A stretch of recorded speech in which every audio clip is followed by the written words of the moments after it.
Buenos días. En primer lugar quería que tuviéramos un recuerdo por un hecho desgraciado, por un hecho luctuoso, que tuviésemos un recuerdo en principio para Manuel Reche. No sé si lo conocía, y era un compañero que venía a las concentraciones casi siempre, no podía andar bien y venía acompañado de su mujer, cogió del brazo, se sentaba por ahí en el banco y falleció, y el martes pasado fue el entierro.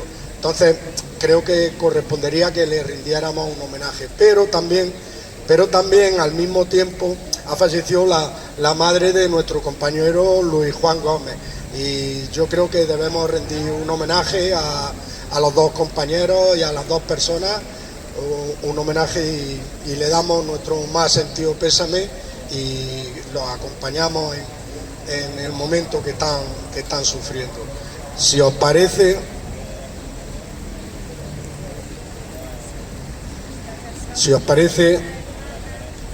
pues a partir de ahora comenzamos el minuto de silencio.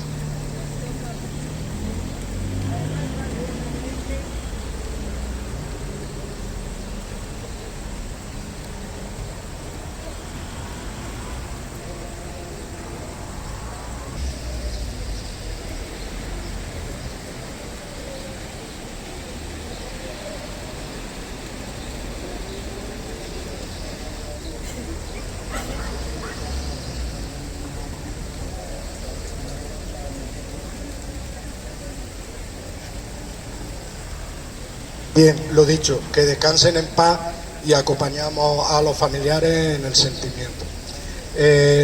Ahora, en primer lugar, queríamos dar una información que deberíamos de haberla dado el lunes pasado, pero como el lunes pasado estábamos haciendo un balance y una valoración de cómo había ido la manifestación en defensa de la sanidad pública en Jaén y cómo había ido la marcha que nosotros habíamos iniciado para culminar en esa manifestación, pues no le dedicamos tiempo, y conviene que a esta cuestión le dediquemos tiempo, porque es importante para los pensionistas y es importante para el sector de personas mayores al que nosotros en cierto modo representamos. Es importante para las condiciones de vida y la calidad de vida de las personas mayores a las que representamos.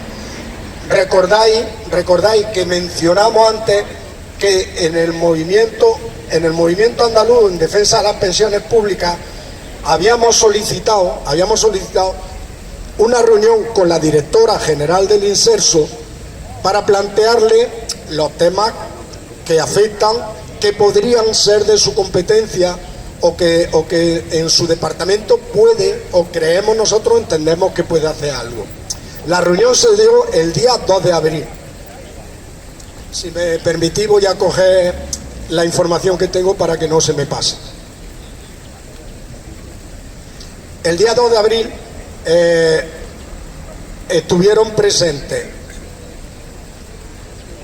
en la reunión la directora general del Inserso, se llama María Teresa Sancho, y la subdirectora de pensiones no contributivas, se llama doña Ángela Blasquez. Por parte del movimiento andaluz estuvimos 3 personas. Voy a repasar los temas que se le plantearon, los problemas que nosotros le planteamos y de los que solicitábamos que tome medidas y que corrija en algunas cuestiones, y en otras le planteamos reivindicaciones sobre ese tema. Y estuvimos hablando primero de las cuantías de las pensiones no contributivas, que ya le transmitimos que eran insuficientes, que 517 euros al mes no es una cuantía digna para que una persona pueda llevar una vida. Le planteamos que eran insuficientes, pero es que también en ese aspecto otra cuestión que depende también del Inserso, resulta que para las personas que perciben pensiones no contributivas y están de alquiler, existe, si reúne una serie de requisitos, existe un complemento anual de alquiler que consiste en 525 euros. Pero es que le planteamos que ese complemento de alquiler lleva congelado desde 2010. Y le dijimos que primero revisara todos los años que ha estado congelado y se lo subieran, y que cuando mínimo se revalorizara igual que se están revalorizando las pensiones. No entendemos por qué ese complemento se ha tenido que quedar congelado en valores de 2010 y no evolucionar, cuando mínimo lo mismo que el resto de las pensiones no contributivas, que las personas que lo necesitan pues estarán notando esa falta y esa congelación de ingresos. En eso las cuestiones que le reivindicábamos era actualizar el complemento ese, como hemos dicho, con el IPC desde 2011 a 2023, y que el resto de los años suba como la no contributiva. Y también le planteamos para las pensiones no contributivas que no estuvieran fijadas en el objetivo que tiene fijado ahora mismo el gobierno. El gobierno tiene fijado para las pensiones no contributivas, en un periodo progresivo de 2024 a 2027, tiene fijado una subida por encima del resto de pensiones, pero una subida adicional mínima por encima del resto de pensiones, hasta alcanzar en 2027 el 75% del umbral de la pobreza. Ahí le planteamos la reivindicación que tenemos, que entendemos que un gobierno social, un gobierno que se precie de atender las demandas sociales de los más desfavorecidos, no se tiene que fijar como objetivo un objetivo de que haya gente que, incluso haciéndole una subida adicional en su pensión, al final de 2027 esté por debajo del umbral de la pobreza, esté en el 75% del umbral de la pobreza. Le planteamos que la reivindicación es que cuando mínimo ninguna persona reciba ingresos por debajo del umbral de la pobreza, que la pensión no contributiva al final de 2027, si quiere, se puede establecer un periodo progresivo. No se tiene por qué subir de golpe para que los esfuerzos se vayan repartiendo, los esfuerzos económicos, pero que el objetivo debería de ser de un gobierno que se precie de que la pensión no contributiva alcanzase el 100% del umbral de la pobreza.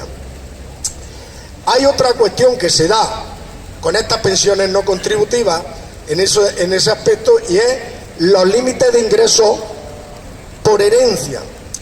Hay personas que están percibiendo una pensión no contributiva y por fallecimiento, por ejemplo, de padre o lo que sea, hay una vivienda familiar, la heredan, y en cuanto la herencia suponga más de 8.000 euros o algo así, que está el límite de 8.000 euros, en ese año pierde la pensión no contributiva.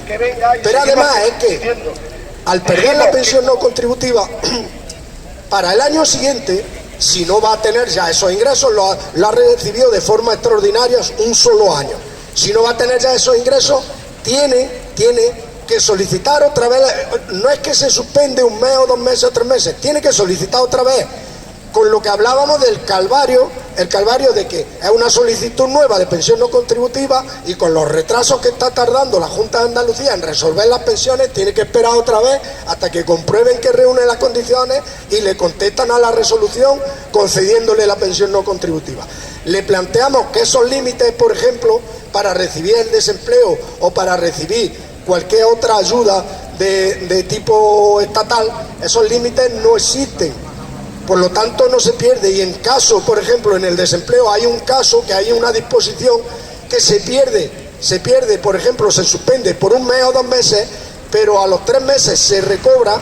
A los 3 meses, cuando ya no existe ese ingreso extraordinario, se recobra y no hay que hacer solicitud nueva, no hay que hacer nada. Que por qué no, desde el inserso, arbitran una orden igual que la que existe en el inserso, arbitran una orden igual que existe la del INEM, la del SEPE, para el desempleo desde 2012 existe ya esa, porque no arbitran una orden igual y no someten a la gente a ese calvario. Eso se lo planteamos. Ahora después diremos la impresión y la contestación y la contestación. Le planteamos que la gestión de las pensiones no contributivas, la gestión en las diferentes comunidades autónomas, la gestión no se adapta a los tiempos legales. Los tiempos legales son 90 días. En casi todas lo supera por mucho. En Andalucía lo supera por mucho más, pero ahí estábamos hablando con la directora general, no estábamos hablando solo de la comunidad autónoma de Andalucía, la directora general de todo el Estado, y estábamos planteando los temas de todo el Estado. En Andalucía se supera con mucho. Le planteamos que esperábamos que desde su dirección general hiciesen algo para que las comunidades autónomas se ajusten al plazo y resuelvan las solicitudes en el plazo legalmente establecido. Si no, ¿para qué está la ley? Si no, ¿para qué está la ley? ¿Quién está obligado al cumplimiento de esa ley? ¿Qué fórmula hay para obligarlo? Y una última cuestión. Estábamos hablando también, dos últimas cuestiones, perdón. La gestión de las solicitudes de dependencia. Las solicitudes de dependencia tienen un plazo máximo legal de 6 meses, 180 días. No se ajusta ninguna comunidad al plazo legal. La media estatal de comunidades autónomas, la media legal, o sea, la media total de comunidades autónomas está en 328 días. Andalucía está en 566 días. Estamos a la cola en la gestión de las solicitudes de dependencia. Y una última cuestión que le planteamos. Le planteamos que los viajes del inserso tenían problemas. Le planteamos los problemas en la gestión de las plazas, que la gente se apunta el primer día a primera hora y ya no hay plaza. ¿Cómo es posible eso? ¿Cómo es posible que te apunta el primer día y a primera hora y ya no hay plaza para esas solicitudes? También se le plantearon algunas deficiencias que se están notando en estos últimos años en la calidad de la atención en las residencias o hoteles donde están los viajes estos del inserso. Y también se le planteó una cuestión, que se habilitara un cupo reducido de viajes para personas con ingresos muy bajos, porque también hay una cuestión. Estos viajes del inserso están subvencionados por el Estado, forma parte de eso que decimos, una prestación social, de turismo social, pero resulta que los usuarios más frecuentes son pensionistas, pero son pensionistas con niveles y poder adquisitivo más altos, y los pensionistas con poder adquisitivo más bajo no van. Que se pusiera un cupo gratuito o con una aportación simbólica nada más para personas con ingresos reducidos. Esas fueron las cuestiones que le planteamos. Ahora digo, pues más o menos la contestación, porque en las dos cuestiones de gestión de las solicitudes de pensiones no contributivas y gestión de las solicitudes de dependencia, esta mujer lo que nos planteaba era una cosa que ya no la temíamos, que dice que las competencias están transferidas a las comunidades autónomas y que las responsables son cada una de las comunidades autónomas, y que comprobásemos como dentro de los retrasos en los plazos y todo, hay unas comunidades autónomas que están en la mitad de los plazos que otras, que eso correspondía a las comunidades autónomas.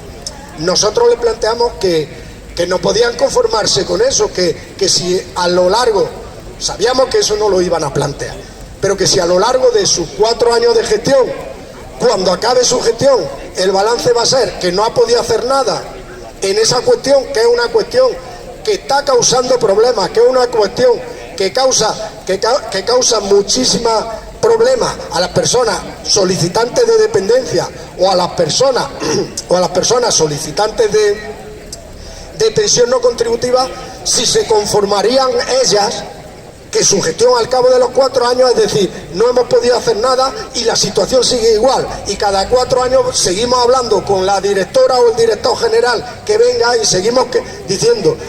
Dijimos que como como la legislación básica parte del Ministerio de la Seguridad Social y de entre ellos de Asuntos Sociales y del Inserso, la legislación básica luego se desarrolla en las comunidades autónomas, se gestiona en las comunidades autónomas, pero que se habilite, nosotros le planteábamos el problema, y que se habilite el mecanismo legal que pueda existir de fiscalización, de inspección, desde el Ministerio que haga fiscalización e inspección, puedan establecer, le propusimos que puedan establecer penalizaciones para las comunidades autónomas que no cumplen con plazos, que habiliten cualquier sistema, que no se pueden conformar con decir que esa competencia la tienen cedida a las comunidades autónomas y que no pueden hacer nada. Eso no lo temíamos. En cuanto a la cuantía de las pensiones no contributivas y del alquiler, nos dijo más de lo mismo, pero bueno, tomaban nota y decían, primero, dice, es que las cuantías no las decide el Inserso, las cuantías las decide la Seguridad Social.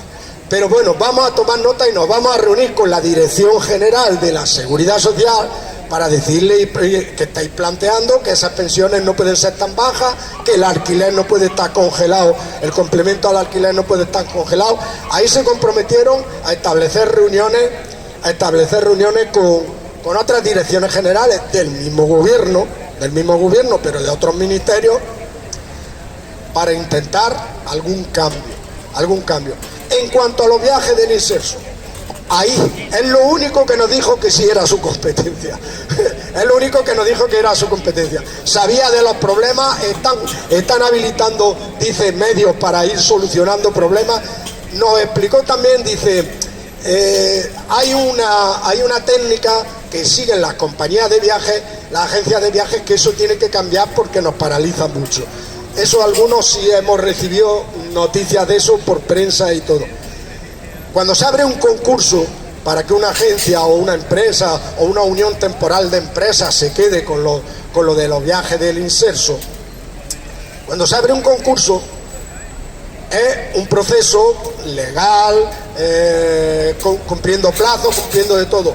Pero se ha establecido en los últimos años una norma que es que la empresa que no se queda con el concurso demanda, lo recurre y retrasa muchísimo más por la vía judicial.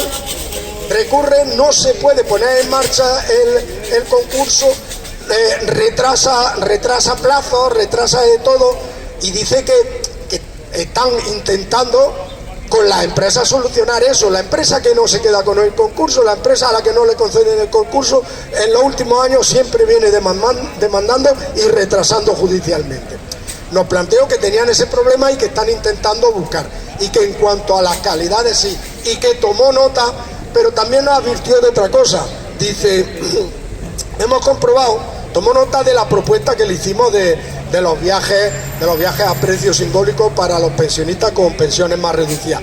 Dice, pero hemos comprobado que sí hay un cupo al 50%, para las pensiones más bajas, y dice, hemos comprobado que no se cubren todas, de esas no se cubren todas, y le explicamos precisamente más razón, porque hay gente que ni con ese 50% podría. Estamos hablando de que se haga con un precio simbólico, que ese cupo de no sé cuántos miles de plazas se haga con un precio simbólico. De eso sí nos dijo que tomaría nota, que intentarían habilitarlo.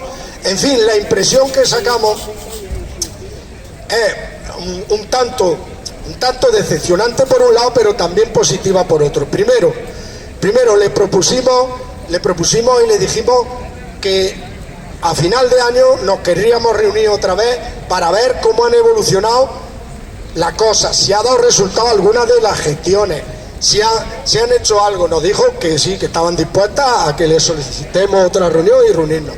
Y segundo, a pesar de que algunas cosas nos contestaban que no están en sus competencias, que lo tienen muy difícil, que iban a reunir a las comunidades autónomas, pero que dependía de la voluntad de las comunidades autónomas.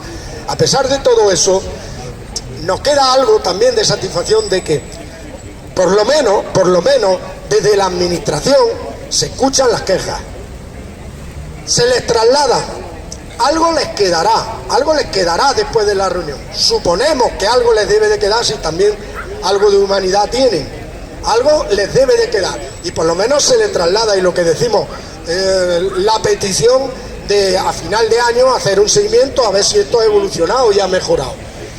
Eso es la cuestión que queríamos explicar. Es conveniente saberlo porque desde el movimiento andaluz en defensa de las pensiones públicas, la plataforma de las distintas ciudades andaluzas, que ahí estamos recogidas, tenemos un planteamiento. El planteamiento es que la plataforma, el movimiento en defensa de las pensiones públicas surgió para defender la sostenibilidad del sistema público de pensiones y sobre todo para defender el poder adquisitivo de las pensiones, que se estaba viendo amenazado por la congelación año tras año del 0,25% en las pensiones. Pero nos quedaríamos cojos y nos faltaría parte si no nos preocupásemos del resto de las cuestiones, de los servicios sociales que conforman un estado social, un estado de bienestar y que afectan especialmente a las personas mayores. Y nos preocupamos de estas cuestiones de las pensiones no contributivas y de la dependencia. Y nos seguiremos preocupando porque, ya digo, no seríamos muy inteligentes si solo nos preocupásemos de la cuestión económica y no del resto. Porque muchos saben y sabemos en nuestras carnes que cuando viene un problema grande, por ejemplo, de dependencia, cuando viene un problema grande de salud, que dependemos de la sanidad, dependemos del servicio público de la sanidad pública, dependemos de la dependencia, pues se pueden tener mayores o menores ingresos en la pensión, pero ese problema es tan grande que afecta muchísimo a la vida en una familia y en un entorno familiar. Y no seríamos muy inteligentes si esa cuestión la dejásemos como que no nos importara. Nos importa y nos va a seguir importando y vamos a seguir pendientes de esto. Y al hilo de esto,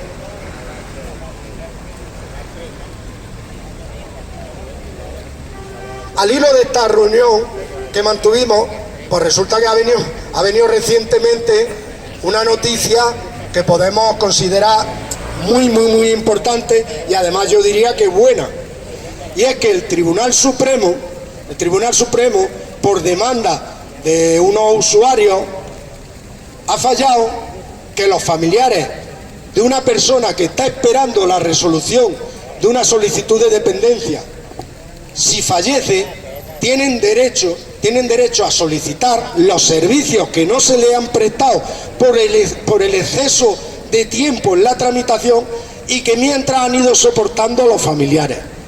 Es una sentencia del Supremo que tiene mucha importancia porque, no sé, los expertos en derecho lo sabrán mejor, no sé si con 2 o 3 sentencias del mismo tipo se crea jurisprudencia, no sé si son 3 sentencias del mismo tipo y con las mismas circunstancias en el Supremo se crea jurisprudencia, una cuestión muy importante. El caso conviene saberlo para saber de verdad la situación en la que nos encontramos en dependencia. Tengo aquí anotados los datos por esa cuestión. Se trataba de una mujer con hemiplegia, con parálisis y que era dependiente total, estaba en cama todo el día y necesitaba, para todas sus tareas básicas de la vida, necesitaba las 24 horas del día ayuda. La familia, en julio de 2017, por eso digo que anoto los datos para que se vean los plazos en resolver. En julio de 2017 inician la solicitud del reconocimiento de la dependencia.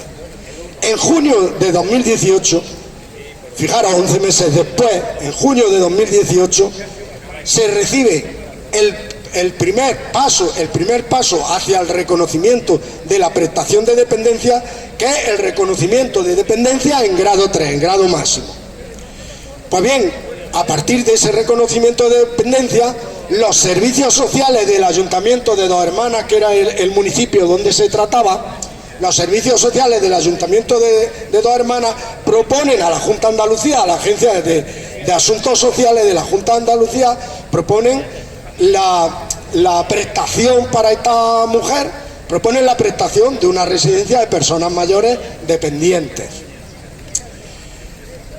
Pues desde junio de 2018, los servicios sociales de la Junta de Andalucía deben de realizar una cuestión que lo llaman PIA por las siglas, que es un plan individual de atención, y ya asignar la atención específica, estudiando a esta persona la atención específica que se va a prestar en virtud del reconocimiento de la dependencia y en virtud de la ley de atención a la dependencia. Pues desde junio de 2018 no se realiza el PIA y la mujer esta fallece en marzo de 2019, también otros 10 meses así. Cuando fallece la persona, los servicios sociales de la Junta de Andalucía archivan el expediente. Ha fallecido la persona y archivan el expediente. Lo importante de esta sentencia es eso, que el Supremo le dice a la Junta de Andalucía que no puede archivar el expediente, que el expediente tiene que seguir adelante, que lo tiene que resolver, y que los herederos, los causavientes, en este caso término jurídico, los herederos tienen derecho a reclamar los gastos. Porque uno de los datos que se me ha pasado, estas personas no podían atender bien a su madre en este caso, y la ingresaron en una residencia privada con un coste de 2.150 euros mes. Entonces los herederos tienen derecho a pedir que les resarzan de los gastos que han ido haciendo porque se le tardó en reconocer la dependencia. Digo, es muy importante, puede ser muy importante de aquí en adelante. Este puede ser un punto muy importante de aquí en adelante, sobre todo, primero, para la responsabilidad que tienen las administraciones con sus ciudadanos. Segundo, para la responsabilidad en los cumplimientos de los plazos. No puede ser que la ley exista en una sola dirección. Los cumplimientos de los plazos por parte de los usuarios, por parte de los ciudadanos, y las administraciones se saltan los plazos y no pasa nada. Por la importancia en esa, y veremos también porque retrata la situación en la que nos encontramos en dependencia. Veamos, por ejemplo, cómo estamos en concreto en los datos de Andalucía. Los datos de Andalucía, habíamos dicho antes, se tarda en resolver una solicitud de dependencia en la media de todo el Estado, de las comunidades autónomas del Estado, 328 días, superando con mucho los 180 de máximo legal. Pero es que en Andalucía estamos en 568 días. La comunidad que está a la cola solo supera por Canarias.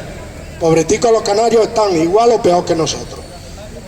568 días. Eso es normal, eso podemos considerarlo normal. Se dan las circunstancias de esta señora, que es un caso que ha trascendido, pero hay muchísimos casos todos los días que no trascienden, de gente que está en una situación delicada, necesitando de la administración pública, y la administración pública no le presta los servicios, no le presta las ayudas, no le presta las prestaciones sociales a las que tendrían derecho, porque es un derecho. La ley de autonomía de la dependencia, desde que se promulgó en 2006, es un derecho de ciudadanía, un derecho subjetivo de ciudadanía.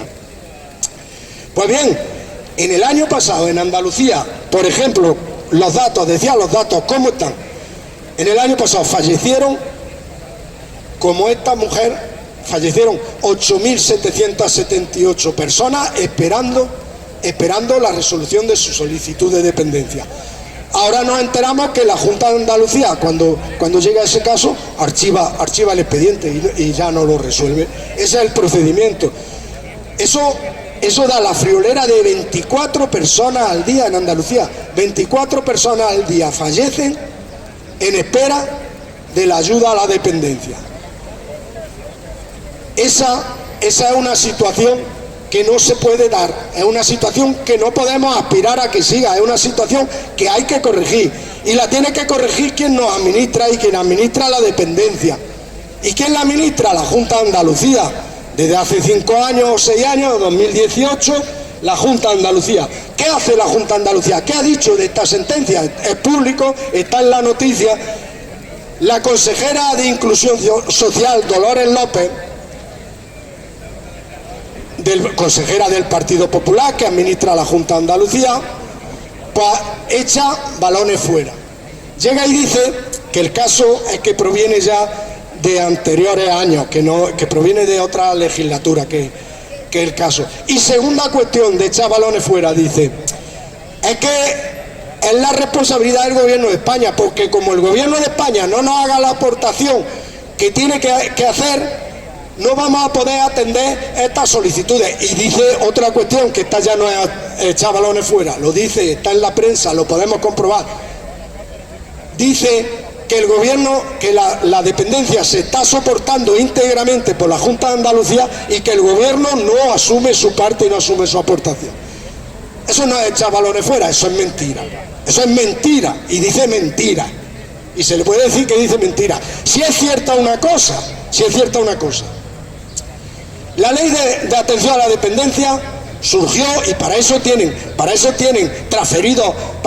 transferidos fondos las comunidades autónomas, surgió con la aportación del 50% de la parte estatal y el 50% de las comunidades autónomas.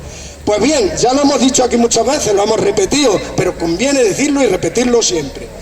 A partir de 2012, con la crisis económica del ladrillo, el gobierno que había en aquel tiempo, con los recortes, recortó su aportación, la parte estatal, recortó la parte estatal de aportación a la dependencia en 2012 y la dejó solo en el 20%, eso es cierto, la dejó solo en el 20%.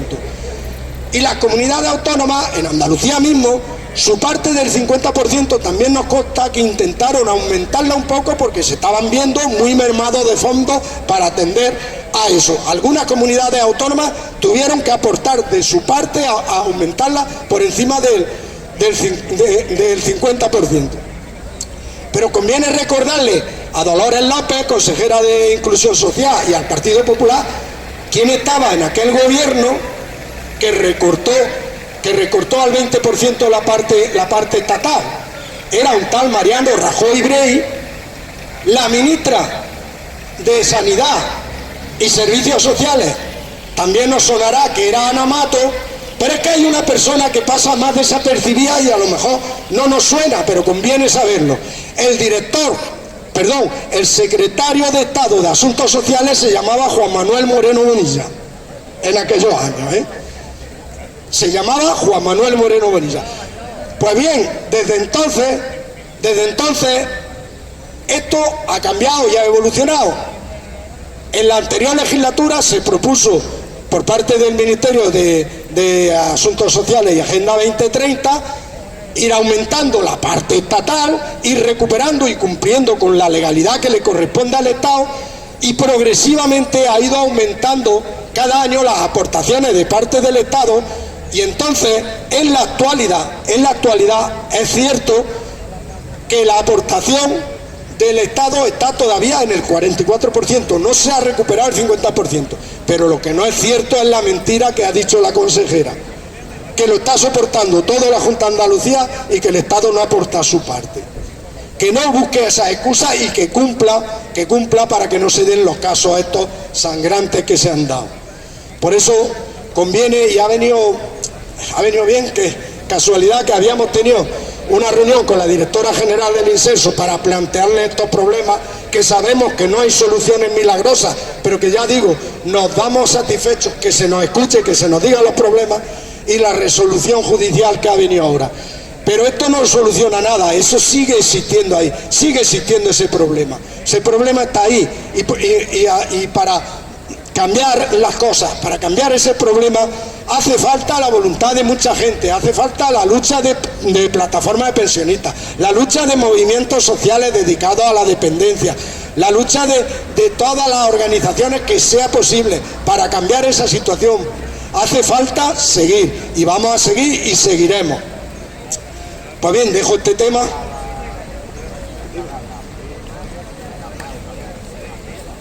Sí.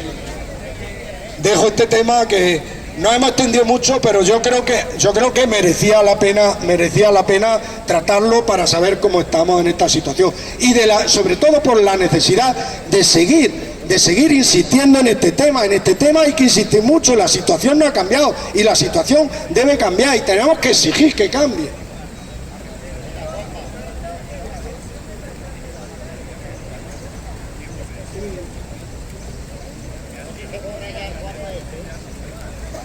Bueno, recordar una cosa. Seguimos con la campaña de recogida de firmas precisamente para que se cumplan, exigir a la Junta de Andalucía que se cumplan los plazos de atención sanitaria. La campaña va a finalizar dentro de un mes. Si alguien se puede llevar o se quiere llevar una hoja y que le firmen sus vecinos, sus familiares, luego la trae en la próxima concentración o en la otra, aunque venga con 8 firmas, con lo que sea, luego se completa. Si alguien puede llevarse alguna, que nos la pida ahora y se lleve. Si alguien todavía no ha firmado, que se lo diga a Juan y que firme. Esa campaña es importante, se van a recoger firmas en toda Andalucía y dentro de un mes y medio, calculamos, se entregarán en el Parlamento andaluz y al gobierno andaluz para exigirle continuar con la exigencia de mejora en la atención sanitaria y en los plazos sanitarios. Y otra cuestión, recordad otra vez lo de los mutualistas. Si alguien cree que puede estar afectado, es tan fácil como desplazarse. Personas que cotizaron a las mutuas antes del 31 de diciembre de 1978. Si alguien cree que puede estar afectado, desplazarse a la agencia tributaria, a la oficina de Hacienda. Hay un formulario expreso, solo tienen que pedir el formulario, rellenarlo, no tienen que llevar nada, solo los 24 números del IBAN de la cuenta y su DNI. Y se queda relleno para que le revisen los 4 años de declaración anteriores a esta fecha. 2019, 2020, 2021, 2022. Esa información, por si es de utilidad, por si conocéis algún familiar que le pueda servir, que se pueda hacer. Y eso, y que ya me extendió mucho. Si alguien quiere decir algo sobre estas cuestiones de las pensiones, de la dependencia, de la sanidad, que pida la palabra. ¿Alguien que quiera decir algo? Déjale a Mariano. ¿Se escucha o no? Sí. Sí, bueno, yo hablaba porque digo que cuando se vaya a hacer una reunión con las otras plataformas, pues creo que lo suyo es pedir o exigir o ir a Madrid a exigir la auditoría, porque ya está bien. Si la auditoría no nos la da los que mandan ahora, ¿qué vamos a esperar? ¿Al PP para que nos la dé? ¿Vosotros creéis que el PP no la va a dar si no nos da esto? Entonces, yo no sé, pedir no, exigir que haga la auditoría una vez por todas, ¿me entiendes? Creo que la plataforma se debería de, cuando esté reunida la plataforma, es pedirle esas cosas, ¿me entiendes? Y otra cosa que vi yo en la televisión hace poco, que de un pensionista, una persona que ha seguido trabajando porque le van a dar un suplemento. A mí me gustaría saber cuántos albañiles llegan a su sitio y encima le recortan la pensión, ¿me entiendes? Y no estoy en contra de que le den algo más, ¿no? Pero que también a los otros le recortan cuando están unos cuantos años que no pueden ni subirse en andamio y tienen que estar aguantando ahí carro y carreta, ¿sabes? Eso es todo. Vale, gracias, Mariano. Lleva razón. Que lo de la auditoría debe ser nuestra exigencia. Y además lleva razón también en la reflexión. Aquí hemos mencionado muchas veces cómo surgió la auditoría. La auditoría no fue una cosa que llevaba propuesta el gobierno en su reforma de pensiones, fue una exigencia de los movimientos pensionistas, con manifestaciones, con reuniones, con exigencias, y al final fue recogido en la ley. Pero bien, se ha recogido en la ley, había un plazo de 6 meses, para realizarla, y esta es la hora que aquello fue en diciembre de 2021, la ley se aprobó en diciembre de 2021, y esta es la hora que todavía no se ha realizado. Es muy importante en esa exigencia, como tú bien dices, no hay que cejar, no hay que parar, porque es la que puede arrojar certidumbre sobre la sostenibilidad del sistema público de pensiones, la que todos los días ponen en cuestión. Recientemente, ahora las últimas declaraciones son las del Fondo Monetario Internacional. El Fondo Monetario Internacional hace recomendaciones al gobierno de España para que recorte las pensiones, en definitiva, para que recorte las pensiones. ¿Para qué lo vamos a llamar de otra forma? Porque aducen que en España la tasa de reposición es más alta que en el resto de los países europeos. Y y propone, hay que reconocerle una cosa, a todos estos organismos, defensores del capital privado, defensores de las aseguradoras privadas, defensoras de los grandes fondos monetarios, o sea, de los grandes fondos de inversión internacionales, hay que reconocerle una cosa, son persistentes, no cejan hasta que debiliten las pensiones públicas. Ellos su objetivo, y por eso nos comparan con la media europea, dicen que en España la tasa de reposición está en el 86%, cuando en la media de los países de la Unión Europea está en el 70%. ¿Por qué? Porque quieren debilitar el sistema público de pensiones español, un sistema de reparto, de solidaridad, y quieren que sea un sistema mixto, como ya tienen en algunos países de la Unión Europea, donde vemos que los pensionistas reciben del Estado una pensión ínfima, una pensión de subsistencia, y se complementa con las pensiones privadas. Y detrás de esto, lo hemos repetido muchísimas veces, detrás de esto solo hay el interés de a una parte de los fondos que recibe el Estado por las cotizaciones de los trabajadores, que pase por todas estas aseguradoras privadas y hacer negocio con ellas, y que una parte de las pensiones, como si dijéramos, ya no dependa del Estado, dependa de estas aseguradoras y de estas empresas financieras. Y ya decía, hay que reconocerle que son persistentes, pero esto nos da también la medida de dónde tienen que estar los movimientos pensionistas, igual o más persistentes que ellos. Y como dice Mariano, movilizaciones para exigir el cumplimiento ya de la auditoría, para exigir que se arroje luz sobre todos estos años atrás, dónde se han destinado los dineros que había de exceso de cotizaciones, dónde se han destinado en otros gastos que eran gastos del Estado, pero que no eran pensiones.